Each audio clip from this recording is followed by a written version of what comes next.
Hari ini kita bahas soal mutasi mendadak di tempat kerja yang katanya bikin banyak orang panik. Iya, mutasi kerja mendadak itu sering banget bikin kaget, apalagi kalau infonya datangnya tiba-tiba banget.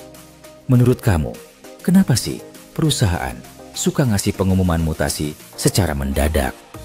Kadang direksi ingin mengisi posisi kosong secepatnya, atau ada perubahan strategi internal yang harus segera direspon.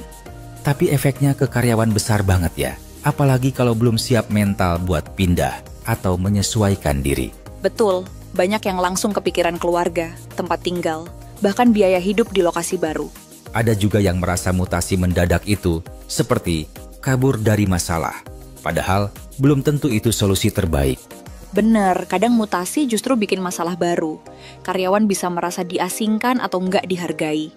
Kalau aku sendiri pernah dengar cerita, ada orang yang sampai resign karena nggak siap dengan mutasi dadakan. Wah, itu sering terjadi. Bahkan ada yang langsung packing tanpa sempat pamit ke rekan kerja. Sebenarnya, perusahaan punya nggak sih tanggung jawab buat mempersiapkan karyawan sebelum mutasi? Menurutku wajib, minimal ada masa transisi, pembekalan, atau sekadar support psikologis. Tapi kenyataannya, masih banyak yang merasa diperlakukan kayak barang kiriman, dipindah tanpa penjelasan. Iya, kayak paket ekspres, tahu-tahu sampai di tempat baru. Kadang malah nggak tahu mau ngapain di sana. Menurut kamu, gimana sih cara karyawan menghadapi mutasi mendadak ini? Yang pertama, harus tenang dulu. Jangan langsung panik atau overthinking. Coba kumpulkan informasi sebanyak mungkin. Aku setuju, dan jangan ragu buat bertanya ke HRD atau atasan soal alasan mutasi dan fasilitas yang didapat. Kadang, mutasi juga bisa jadi kesempatan baru. Siapa tahu di tempat baru justru dapat pengalaman lebih seru. Tapi tetap, adaptasi itu nggak gampang. Apalagi kalau lingkungan kerja dan budaya di cabang baru berbeda banget. Benar, perlu waktu buat menyesuaikan diri, membangun relasi baru, dan memahami kultur kantor setempat. Kamu sendiri pernah ngalamin mutasi mendadak nggak? Pernah, dulu aku dipindah antar kota. 3 hari sebelum berangkat baru dikasih tahu. Wah, gimana rasanya? Campur aduk antara kaget, sedih, sama penasaran. Tapi akhirnya malah dapat teman-teman baru yang asik.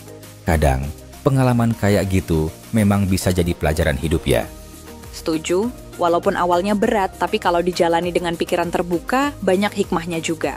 Tapi menurut kamu, ada nggak sih cara biar perusahaan lebih manusiawi dalam proses mutasi? Bisa banget. Komunikasi terbuka, sosialisasi sebelum mutasi, dan support logistik itu penting.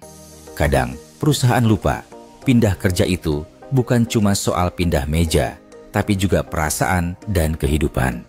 Iya, apalagi kalau punya anak yang harus pindah sekolah, atau pasangan yang kerja di tempat lama. Banyak faktor yang harus dipikirin, nggak cuma soal pekerjaan aja. Betul, kalau prosesnya baik, mutasi bisa jadi peluang, bukan beban. Mungkin yang paling penting adalah keterbukaan dan empati dari perusahaan. Dan karyawan juga perlu berani speak up, kalau memang ada kesulitan atau keberatan. Tapi, kadang ada rasa takut dianggap nggak loyal atau malah dikucilkan. Itu sih tantangan terbesar. Budaya perusahaan sangat berpengaruh di sini. Kadang, perusahaan juga menganggap mutasi sebagai reward, padahal belum tentu semua karyawan merasa begitu. Iya, bisa jadi malah dianggap hukuman, apalagi kalau dipindahkan ke tempat yang kurang strategis. Ada juga yang kabur aja dulu, alias menerima mutasi tanpa banyak tanya.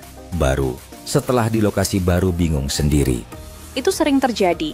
Mungkin karena pengen cepat beres atau nggak mau ribut, akhirnya pasrah aja. Tapi akibatnya bisa burnout, stres, bahkan performa kerja turun.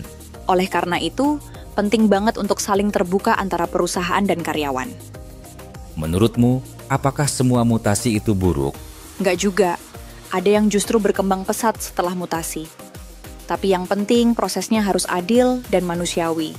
Kadang, mutasi bisa jadi jalan keluar dari zona nyaman, tapi harus diiringi dengan dukungan yang jelas. Setuju.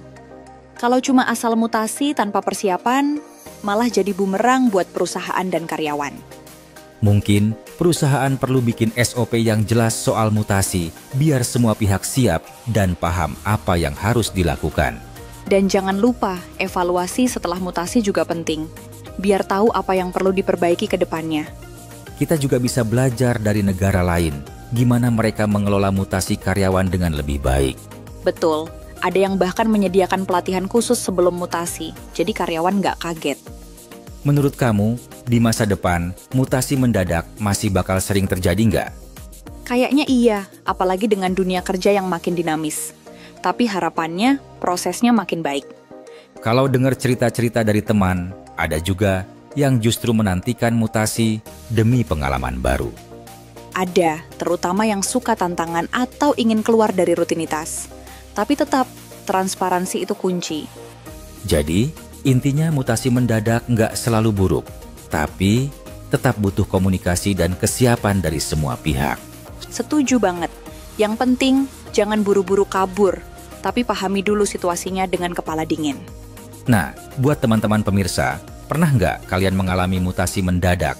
Atau punya tips menghadapi mutasi? Share dong, siapa tahu bisa bantu yang lain.